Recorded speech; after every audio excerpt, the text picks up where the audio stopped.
भद्रक जिला धामनगर निर्वाचन मंडली असुरा स्थित शहीद स्मृति मिनी स्टाडियम रे आयोजित विशाल सभार जोगदे कर्मी को उत्साहित करने सहित विकासमूलक कार्य समीक्षा सहित प्रशंसा करते 5T अध्यक्ष VK पांड्या।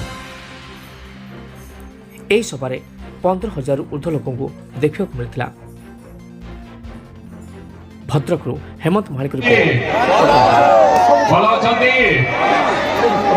पांच छह मास आगु आपण मान पाखे आसती जून 12 तारीख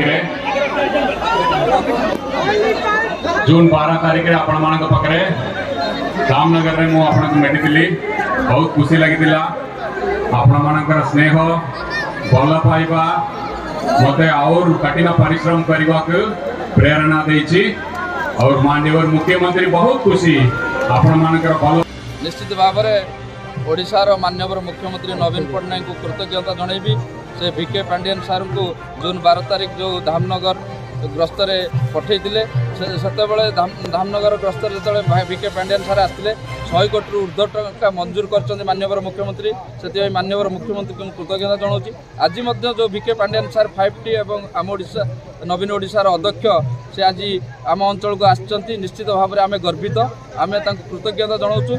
पुणी धामनगरवासी विकास से आर्थिक मंजूर करने आज से निष्पत्ति नहीं।